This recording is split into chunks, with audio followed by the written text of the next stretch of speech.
Troisième étape de notre rencontre estivale avec le docteur Ariel Toledano, auteur de Réflexions talmudiques partant d'épidémie chez InPress. Après avoir accusé le coup de cette nouvelle maladie, tâché d'en dégager quelque chose de positif, voyons ce que les textes nous apprennent sur la contagion et l'hygiène. On parlera bien évidemment du lavage des mains et des masques.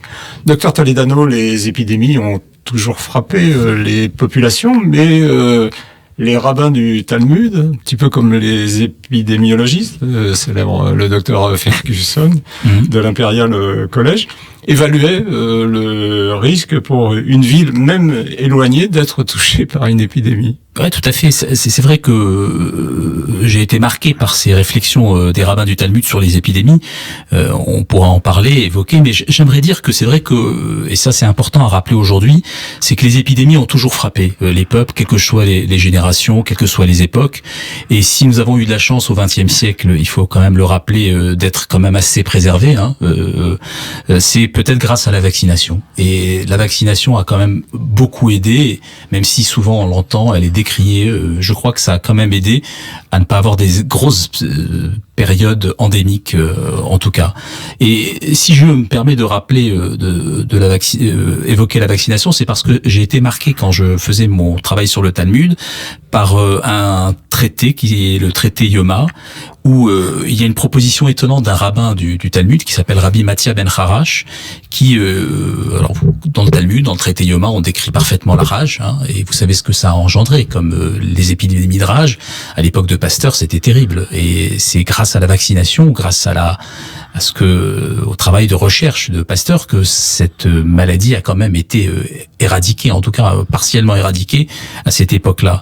Et c'est vrai que quand je lisais donc le Talmud et que j'ai vu ce traité Yoma, j'ai vu une proposition étonnante d'un rabbin qui s'appelle Rabbi Mathia ben Harash. Et Rabbi Mathia ben Harash va dire, à propos donc de la rage, si vous êtes mordu par un chien enragé, il faut attraper ce chien et surtout pas le toucher. Donc vous voyez cette notion de contagiosité, surtout pas le toucher, mais l'attraper par des projectiles et faire en sorte de pouvoir récupérer un morceau du lobe du foie de ce chien et de l'ingérer. Et alors vous voyez, les rabbins à l'époque du Talmud, alors sa proposition de ce rabbin est assez étonnante parce que tous les rabbins autour de lui ont trouvé que c'était une proposition assez ridicule.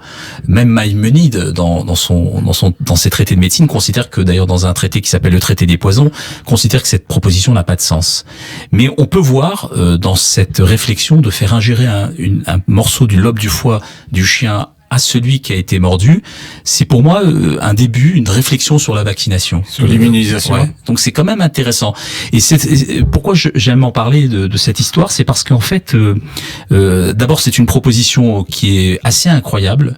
Il n'existe aucun équivalent dans d'autres traités de médecine qu'on fasse une telle proposition pour pouvoir développer en tout cas des anticorps contre une maladie à un stade quand même, à une époque. Mathia ben Harash, c'est 2e siècle après Jésus-Christ, donc vous voyez c'est quand même très étonnant, à mon avis, une des propositions thérapeutiques les plus étonnantes du Talmud. Alors pour en revenir aux épidémiologies, oui. Il y en a d'autres, docteur Toledano. Vous dites ne pas boire dans le verre d'un autre, pas par simple convenance, mais à cause du danger potentiel. Ne pas aller dans un bain public si on est infecté, même localement, et nécessité d'isoler une ville où sévit une épidémie. Tout à fait. Alors ça, donc vous avez raison. Vous rappelez ces règles qui montrent vraiment une conscience de la contagiosité, une intuition quand vous avez dans ce traité des Eretz où on vous dit si vous buvez dans un verre, ne pas le donner à quelqu'un parce c'est pas par convenance, c'est parce qu'il y a un risque de danger. Donc il y a une suspicion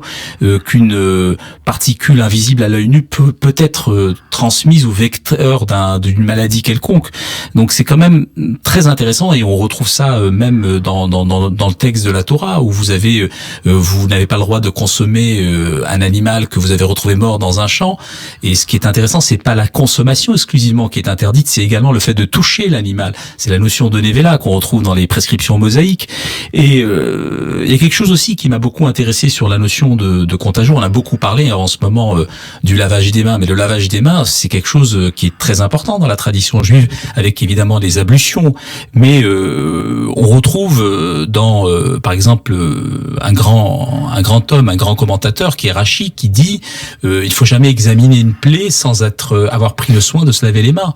Maïmonide qui descendait de son cheval et la première chose avant de commencer à examiner ses patients voulait se laver les mains. Donc c'était quelque chose d'un rituel qui était très intéressant. Alors vous voyez donc ces rabbins sont des rabbins du Moyen-Âge et on parle également du Talmud qui est bien avant le Moyen-Âge, mais vous voyez que cette notion du lavage des mains qui est fondamentale, alors que quand vous lisez, moi qui m'intéresse, il y a un livre que j'aime beaucoup qui est Semmelweis qui a été écrit par le gynécologue, l'obstétricien qu'on connaît, ouais. Et alors Semmelweis c'est assez incroyable quand lui en 1846, on est au 19e siècle, il va recommander à ses collègues de son service de se laver les mains entre les salles d'autopsie et les salles de travail. On va lui rigoler au nez, on va lui dire que ça n'a pas d'intérêt de se laver les mains en 1846, donc c'était peut-être 20 ans avant Pasteur, mais vous voyez, donc c'est cette nécessité dans des textes du Talmud, dans des textes de traités de médecine, par exemple ceux de Maïmonide, où on explique l'importance du lavage des mains avant d'examiner des patients, c'était quand même des visionnaires à cette époque-là. Donc vous voyez qu'au 19e siècle, c'était pas quelque chose d'acquis. Il a fallu les travaux de Pasteur, de l'asepsie, et c'est vraiment fin 19e, début 20e.